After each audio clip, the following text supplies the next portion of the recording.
Hello दोस्तों, मैं आपका दोस्त नवीन और आप सुन रहे हैं हॉरर कहानी मेरी जुबानी। दोस्तों, आज की हमारी कहानी कोलकाता के रहने वाले एक लड़के की है जिसका नाम राहुल है। आज मैं राहुल के साथ हुई उसी घटना को आपके सामने कहानी रूप में लेकर आया हूं। तो चलिए अब यह कहानी राहुल के पॉइंट ऑफ व्यू से सुनते हैं।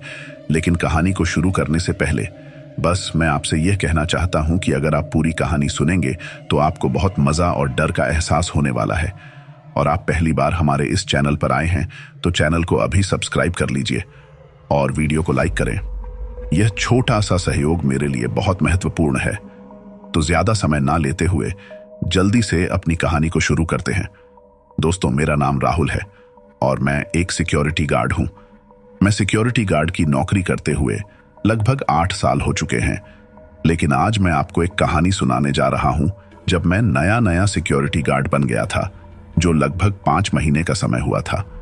मैं एक प्राइवेट लिमिटेड कंपनी में सिक्योरिटी गार्ड का काम करता हूं, लेकिन उस कंपनी ने आवश्यकता के कारण गार्डों को विभिन्न स्थानों पर भेजते रहते थे और मैं उस समय नया सिक्योरिटी गार्ड था और पहली बार उस सोसाइटी में भेजा गया था।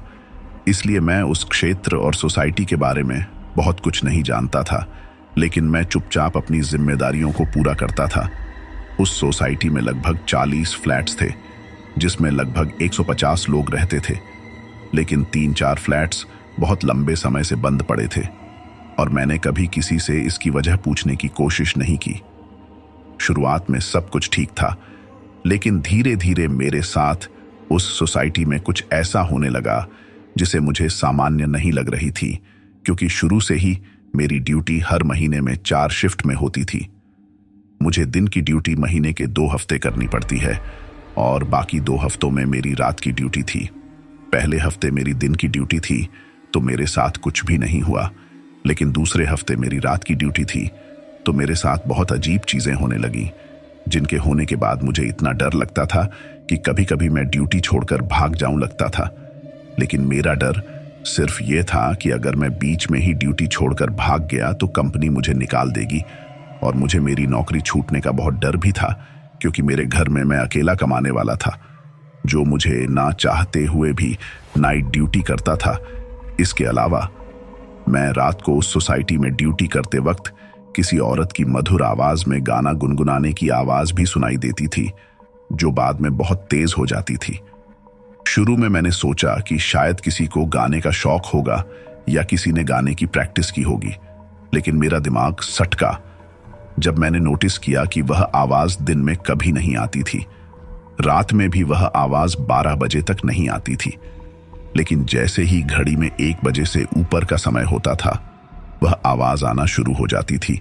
अब तो मुझे इसकी आदत सी हो गई थी, लेकिन इसके साथ ही वहां पर और भी कुछ होने लगा। अब उस आवाज के साथ खाली पड़े एक फ्लैट में किसी के घुंघरू की आवाज भी आना शुरू हो गई। ऐसा लगता था कि कोई घुंघरू बांधकर नाच रही थी। मैंने 1-2 बार सोसाइटी के लोगों से पूछा कि रात को किसकी गाने गुनगुनाने की आवाज आती है और किसकी घुंघरू की आवाज आती है। तो उन लोगों ने मुझे बताया कि हमें कोई आवाज नहीं सुनाई देती और उस फ्लैट में कोई नहीं रहता जिससे आप आवाजें सुनते हैं। और एक दिन अचानक रात को ड्यूटी करते समय तो मेरे साथ वह घटना होती है। मैंने इसके बाद उस सोसाइटी में फिर कभी काम नहीं किया, क्योंकि मेरी रात की शिफ्ट हमेशा रात के 7 बजे शुरू होती थी और सुबह के 7 बजे खत्म होती थी। तो उस दिन रात को 7 बजे मैं उस सोसाइटी में पहुंच जाता हूं। उस दिन सोसाइटी में बहुत चहल पहल नहीं थी। मैंने इसका कारण जानने की कोशिश की तो पता चला कि उस रात सोसाइटी के लगभग सभी लोगों ने बगल वाली सोसाइटी में एक पार्टी में गए हुए थे और लगभग सभी लोग सुबह तक वापस आ जाएंगे। इसलिए मैं अपनी ड्यूटी करने लगा और जैसे जैसे घड़ी रात के 1 बजे की ओर बढ़ती गई, मेरा डर का स्तर भी बढ़ता गया। उस दिन सोसाइटी के लगभग सभी लोग बाहर थे, इसीलिए चारों ओर एक अजीब सा सन्नाटा छा गया था। 1 बजे जैसे ही सुई का कांटा ऊपर गया, अचानक फिर वही आवाज आने लगी, लेकिन इस बार उससे कहीं ज्यादा तेजी से, और आज वह समय के साथ साथ आवाजें बहुत भारी होती जा रही थी। मैंने बार बार उस फ्लैट की ओर देखा जो यह आवाजें निकाल रहा था, लेकिन अचानक मैंने देखा कि उस फ्लैट के बाहर एक बल्ब बार बार छप छप हो रहा था। यह देखने के बाद मैंने सोचा कि आज यह बल्ब बार बार ऐसा क्यों कर रहा है। लेकिन मैंने सोचा कि शायद कोई फॉल्ट होगा और सोसाइटी के गेट पर खड़ा हो गया। लेकिन अचानक मुझे लगा कि गेट के बाहर कोई बार बार चक्कर काट रहा है। तभी मैं गेट से बाहर जाकर देखता हूं कि कोई सोसाइटी की दीवार के ऊपर बैठा हुआ है, लेकिन वहां बहुत अंधेरा था, इसलिए मुझे कुछ साफ नहीं दिखाई दिया। इसलिए मैंने थोड़ा उसके पास जाकर देखने की सोचा और मैं धीरे धीरे उस तरफ जाने लगा। मैं बार बार आवाज लगा रहा था कि कौन है वहां, लेकिन दीवार पर बैठा व्यक्ति मुझे इसके बारे में कुछ भी नहीं बोल रहा था। जब मैं उसके बहुत करीब जाकर खड़ा हो गया तो वह मुझे कुछ भी नहीं बोल रहा था और मैंने उससे कहा कि भाई, तुम कौन हो और सोसाइटी की दीवार पर क्यों बैठे हो। मैंने बस इतना कहा कि वह व्यक्ति जो दीवार पर बैठा था अचानक दीवार से नीचे सड़क पर कूद गया, और जब वह सड़क पर कूदकर मेरे सामने खड़ा होता है तो मेरी आंखें फटी की फटी रह जाती हैं, क्योंकि उसकी शक्ल देखकर मुझे पता नहीं चल रहा था कि वह आदमी है या महिला। और उसने बहुत पुराने और फटे कपड़े पहने हुए थे और उसके सर के बाल भी महिलाओं की तरह लंबे थे। लेकिन जब वह गाना शुरू करता है तो मेरा डर और भी बढ़ जाता है, क्योंकि मैंने पिछले कुछ दिनों से उस फ्लैट के अंदर से उसी आवाज में सुना था।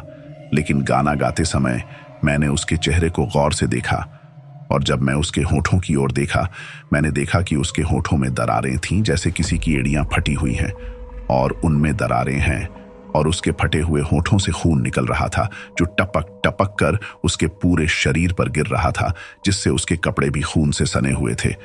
मैं इस दृश्य को देखकर समझ नहीं पा रहा था कि मैं क्या देख रहा हूं।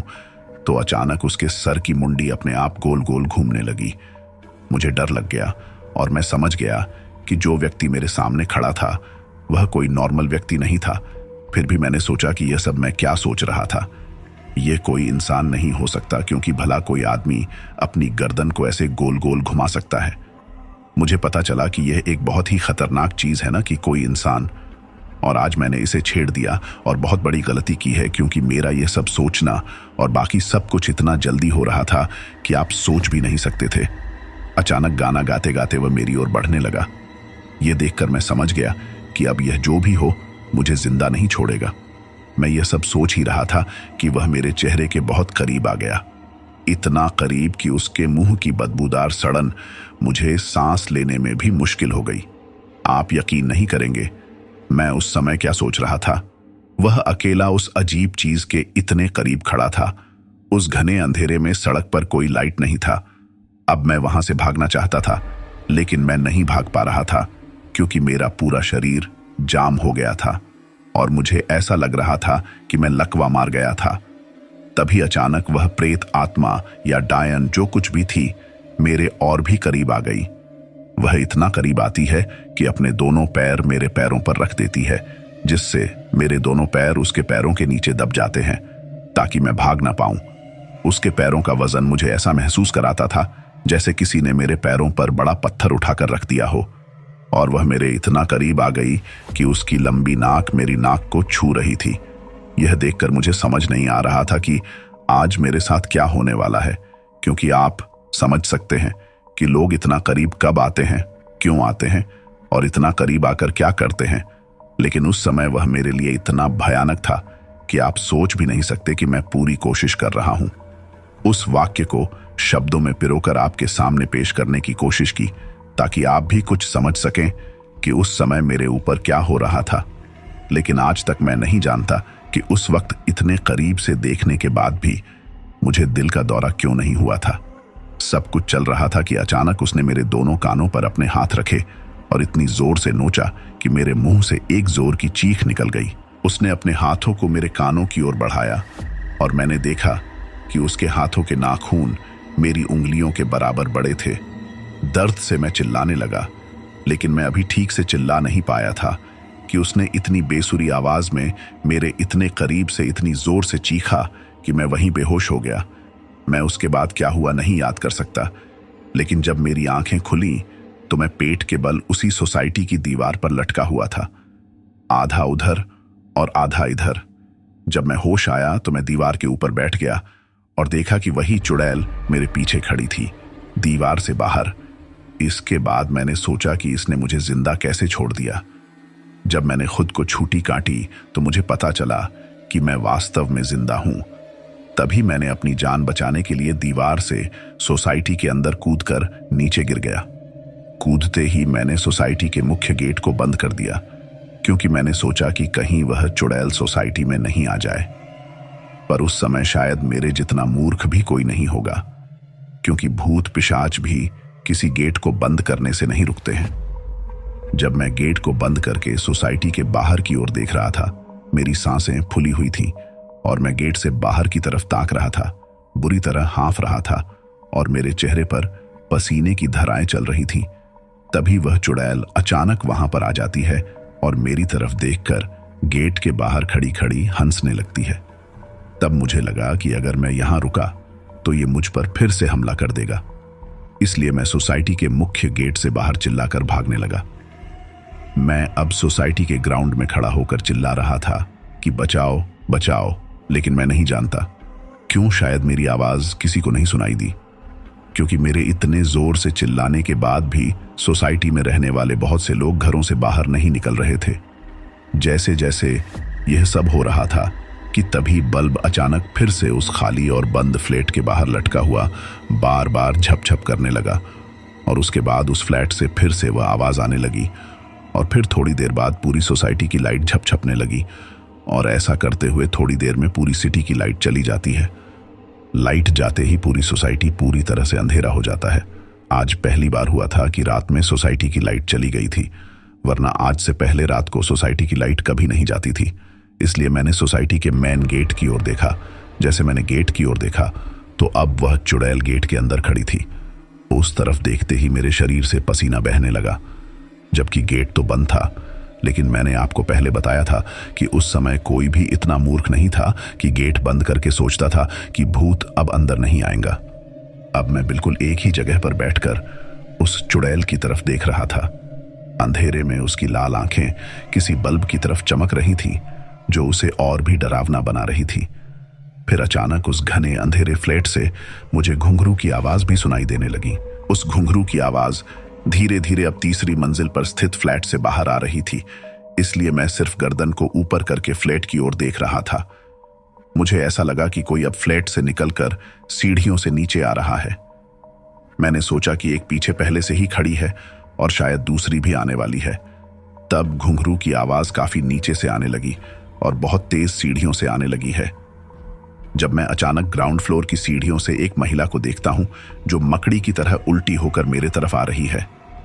मैंने सोचा कि आज मैं जिंदा नहीं बचने वाला, क्योंकि वह मकड़ी की तरह चलकर मेरे तरफ आ रही थी। उसने अपने दोनों पैरों और हाथों पर घुंघरू बांध रखे थे और मुझे घुंघरू की आवाज सुनाई दे रही थी।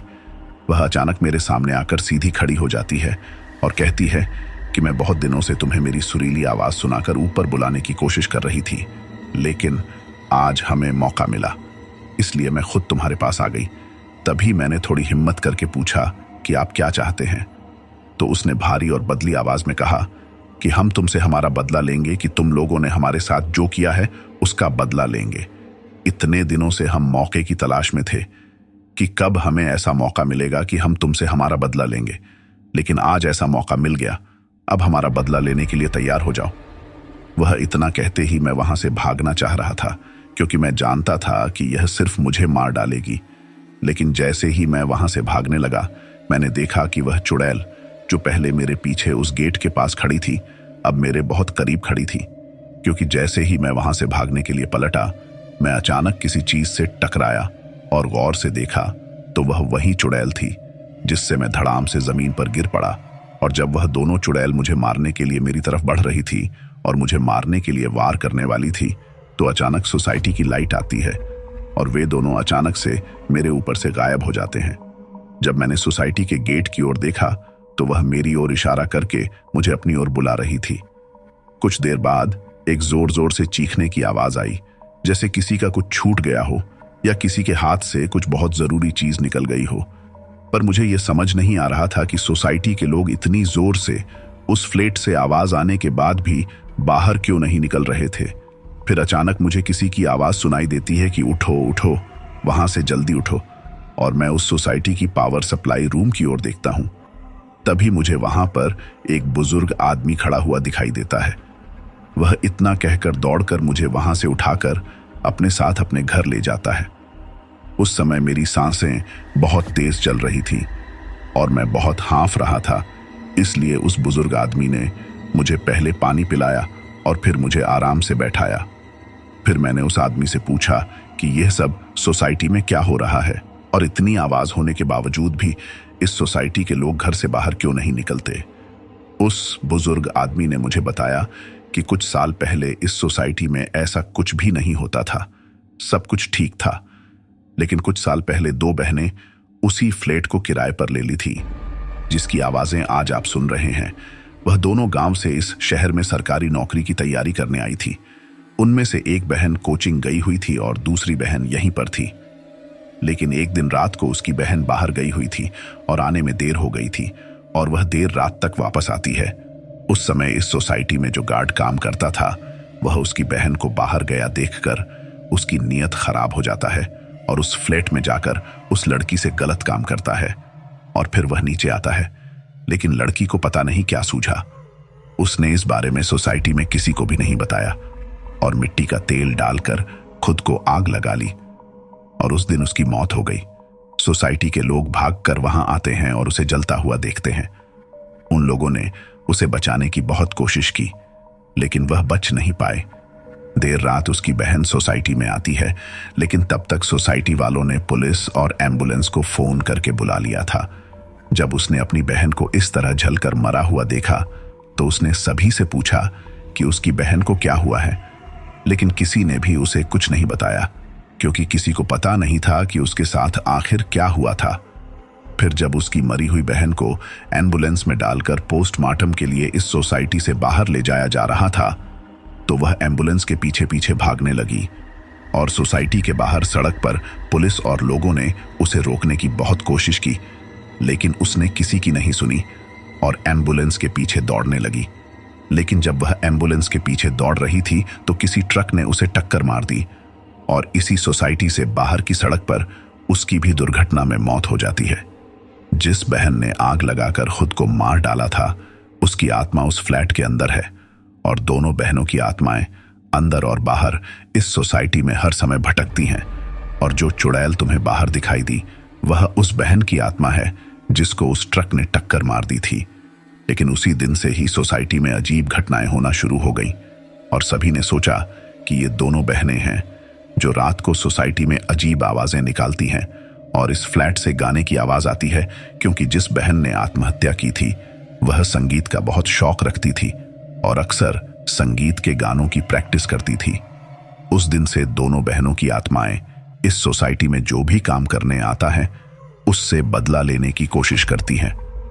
उन्हें लगता है कि सिक्योरिटी गार्ड की वजह से उनकी जिंदगी खराब हो गई है, लेकिन जिस सिक्योरिटी गार्ड ने उसकी बहन के साथ सब कुछ किया था उसे पुलिस ने गिरफ्तार कर लिया था।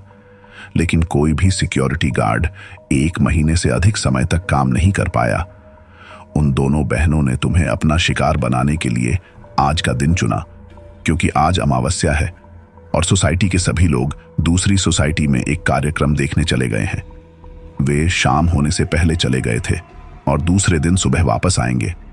उस बुजुर्ग आदमी से वह कहानी सुनने के बाद मेरे शरीर से रूह निकल गई थी।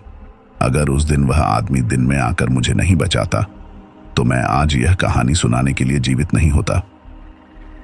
धन्यवाद दोस्तों, यह थी आज की कहानी। मिलते हैं अगली वीडियो में।